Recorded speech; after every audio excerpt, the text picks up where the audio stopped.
Imagine waking up 4,000 years ago. Before this one morning is over, you will eat bread that is quietly filing your teeth down to stumps, paint your face for a reason that is secretly medical, get paid for a hard day's work in something you can drink, and ask a statue of a god to settle a lawsuit. You are not a pharaoh. You are not a priest. You are an ordinary person in ancient Egypt, the strangest and most advanced place on earth, and almost everything you think you know about this life is wrong. Let's start with your own body. Would you guess that the cleanest, most groomed people in the ancient world were also almost completely bald on purpose? You are probably bald, and not balding, but bald on purpose, head and body both, and so is almost everyone around you. It is not a fashion statement. In this heat, with lice everywhere, hair is a liability, so you shave it off and you feel cleaner and cooler for it. The priests take it furthest, removing every single hair to stay ritually pure. That smooth, polished look you see in the carvings was not vanity. It was survival. But the strangest thing on your face is not the missing hair. It is the makeup, and no, not just the women. You line your eyes with thick black paint, and so does the farmer, the soldier, the laborer, everyone. Here is the part nobody tells you. That eyeliner was basically medicine. The dark mineral paint cut the savage glare of the sun like a painted pair of sunglasses, and modern chemists who analyzed it found the lead compounds in it trigger the body to fight off the eye infections that swarmed around the river. You are not decorating your face. You are arming it against a sun and a river that are both trying to blind you. Now you go eat. And what do you think the most ordinary meal of your life was secretly doing to you? Your breakfast is quietly at war with you. Your bread is ground on stone, which means fine grit and sand end up baked into every single loaf. Eat that for a lifetime, and it sands your teeth flat, cracks them, wears them down to the root. Archaeologists can spot an ancient Egyptian skull by the state of the teeth alone. And what do you wash it down with? Not water, if you can help it. Beer.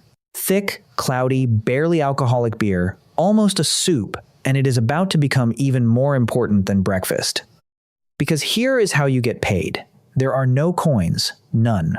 Money as you know it does not exist yet. So when you put in a full day of brutal labor, your wages are handed to you in bread and beer. That is the salary. The men who raised the great monuments were paid in daily rations of both, tracked and recorded by clerks who counted every loaf. A man could be handed several jugs of it a day, because this beer was not a treat, it was food, payment, and the safest thing to drink in a land where the river itself could make you sick. Your wages, quite literally, sloshed. So the next time you picture a worker on one of those vast projects, do not picture a chained prisoner. Picture a paid laborer holding his loaves, complaining about his quota, maybe slightly buzzed on his own wages. Now, the biggest myth of all, picture the people who built the pyramids. Whips, chains, wrong. They ate beef, they drank beer, they saw a doctor when a bone broke. And when one of them was laid to rest, he got an honored tomb a stone's throw from the pharaoh's own. You do not bury a slave like a hero. The pyramids were not a prison. They were the proudest job in the country, and you, the ordinary worker, were on the crew. So if life is this structured, what one thing decides whether yours is comfortable or crushing? Not your family, not your money, whether or not you can read. Almost nobody can. If you are one of the rare few who can, you are a scribe, and you have won the lottery of this entire civilization. You do not haul stone or break under the sun. You sit in the shade and record grain, taxes, contracts, and court cases, and you are fed and respected for it. An old text written by a father to his son lists every wretched trade one by one, the potter caked in clay, the metal worker roasting at his furnace, and then begs the boy, just become a scribe. It is the only job that spares your body. But most people cannot read, so most people are out in the fields, where the river and the taxman own you. And here is where this harsh world hides its biggest shock. Your harvest is measured and a share is taken by the state, and falling short brings punishment that is swift and public. Here is the fact that breaks people's brains. If you are a woman here, you can own land, run a business, and take a man to court as his equal and win. Now hold that thought, because a woman in London would not get those same rights back, and the modern world would not return them for another 4,000 years. Sit with that. A farmer's wife on the Nile had freedoms that a wealthy lady in Europe would be denied until almost your own lifetime. So how did a woman here find out she was pregnant, with no doctor and no test as you know it? What she did sounds absurd until you hear that it actually worked. She would pour her own water over 2 pouches of grain, one of wheat and one of barley, for several days. If the grain sprouted, she was pregnant. Modern scientists checked it, and it is right about 7 times out of 10, because something in the body of a pregnant woman genuinely pushes those seeds to grow. 4,000 years ago, that was the first pregnancy test on Earth. And speaking of court, wait until you see how a hard case gets judged. For small disputes, you go before a panel of respected neighbors. But for the impossible ones, the cases where no one can prove who is lying, you take it to a god, literally. On festival days, the statue of the local god is carried through the streets on the shoulders of priests, and people call their questions up to it. Did this man steal the grain? The god, through the statue, seems to lurch forward for yes or pull back for no, and that verdict is final. You live in a world where the divine is not a distant idea. It is a judge you can summon to the stand, and to you that feels less strange than a courtroom. The strangest place this world shows its genius is the moment you get sick. Your doctor is centuries ahead of his time and knee-deep in magic at the same time.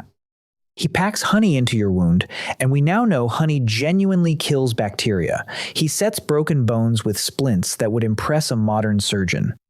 He has real painkillers from willow, the raw idea behind aspirin. And then, over all of it, he chants a spell to a god. And to you, the medicine and the magic are not 2 things. They are one cure.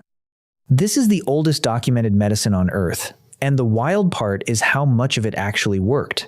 When evening finally comes, something happens that would feel almost eerily familiar to you across 4,000 years. You play a board game called A Race for the Soul into the Next World, so loved it was buried with kings and commoners alike. Look at the most protected living thing in your whole house. Not your child, the cat. Here cats are halfway to holy. Hurt one, even by accident, and you could pay with your life. And when the family cat one day passes, every person under that roof shaves off their eyebrows and mourns until they grow back. You heard that right. A shaved eyebrow household is a household in grief for its cat. Music drifts down the lane, a harp, a flute, the rattle of a tambourine. After a long day under a hard sun, the evening is for being a person, not a worker. And then the dark comes, and the dark here is total, and it is full of meaning, because the sun has not just set, it has gone down to battle through the underworld, and it must claw its way back by dawn. And now, the biggest twist of your day. Everything you have done, the bread, the work, the prayers, quietly served one belief sitting underneath it all. You are not really living for this life. You are rehearsing for the next one. To you, the end of a life is not an ending at all. It is a doorway, and a life well lived is partly a long preparation for what waits on the other side. That is why the tombs were packed with food and tools and games. That is why the body was preserved with such breathtaking care. Not because these people were in love with the idea of the end, but because they were so wildly in love with living that they refused to believe it could ever truly stop. So tonight, you will eat bread that does not grind your teeth down to the root, and drink water that will not make you sick. The person on that roof wanted exactly what you have right now, and never got it. The ordinary day you barely notice is the dream they spent their whole lives building toward. So do not waste it. Treasure it.